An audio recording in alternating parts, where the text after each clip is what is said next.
ನಮಸ್ಕಾರ ಸ್ನೇಹಿತರೆ, ನಾಡುನುಡಿ ಲೈವ್ಗೆ ಸ್ವಾಗತ.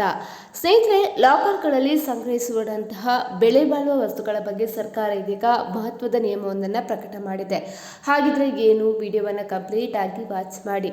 ಗ್ರಾಹಕರು ಲಾಕರ್ಗಳಲ್ಲಿ ಸಂಗ್ರಹಿಸುವ ಬೆಲೆ ಬಾಳುವ ವಸ್ತುಗಳನ್ನು ಬ್ಯಾಂಕ್ಗಳು ನೋಡಲು ಅಥವಾ ದಾಖಲಿಸಲು ಸಾಧ್ಯ ಇಲ್ಲ. ಯಾಕಂತ ಹೇಳಿದ್ರೆ ಇದು ಬ್ಯಾಂಕಿಂಗ್ ನಿಯಮಗಳ ಉಲ್ಲಂಘನೆಗೆ ಕಾರಣವಾಗುತ್ತೆ ಅಂತ ಹೇಳಿ ಹಣಕಾಸು ಸಚಿವೆ ನಿರ್ಮಲಾ ಸೀತಾರಾಮನ್ ಅವರು ಇದೀಗ ತಿಳಿಸಿದ್ದಾರೆ. ಒಬ್ಬ ಕ್ಲೈಂಟ್ ಲಾಕರ್ನಲ್ಲಿ ಯಾವ ವಸ್ತುವನ್ನು ಇಡಲಿದ್ದಾರೆ ಎಂಬುದನ್ನು ಬ್ಯಾಂಕ್ ಸಿಬ್ಬಂದಿ ನೋಡುವುದು ಬ್ಯಾಂಕಿಂಗ್ ನಿಯಮಗಳ ಉಲ್ಲಂಘನೆಯಾಗಿದೆ. ಹೀಗಾಗಿ ಬ್ಯಾಂಕ್ಗಳು ಹಾಗೆ ಮಾಡುವುದಿಲ್ಲ. ಗ್ರಾಹಕರು ಬ್ಯಾಂಕ್ ಲಾಕರ್ನಲ್ಲಿ ಏನನ್ನ ಇಡುತ್ತಾರೆ ಎಂಬುದನ್ನು ಗಮನಿಸುವುದರ ಆಧಾರದ ಮೇಲೆ ವಿಮಾ ರಕ್ಷಣೆಯನ್ನು ನಿರ್ಧರಿಸಲು ಸಾಧ್ಯ ಇಲ್ಲ ಅಂತ ಹೇಳಿ ಅವರು ತಿಳಿಸಿದ್ದಾರೆ.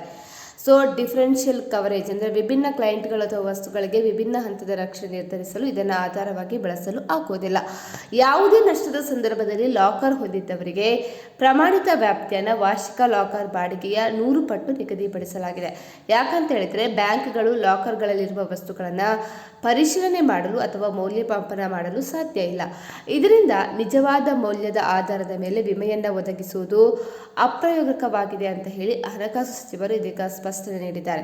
ಪ್ರತಿಯೊಂದಕ್ಕೂ ಪ್ರತ್ಯೇಕವಾಗಿ ಅದು ಸಾಧ್ಯವಿಲ್ಲ. ಆದ್ದರಿಂದ ನಷ್ಟವಾಗಿದ್ರೆ, ಲಾಕರ್ ಮುರಿದಿದ್ರೆ, ಅಂಥದ್ದೇನಾದರೂ ನಷ್ಟವಾಗಿದ್ರೆ ಬಾಡಿಗೆಗಿಂತ 100 ಪಟ್ಟು ಹೆಚ್ಚು ಮೊತ್ತವನ್ನು ನೀಡಲಾಗುತ್ತೆ ಅಂತ ಹೇಳಿ ಸ್ಪಷ್ಟನೆ ನೀಡಿದ್ದಾರೆ.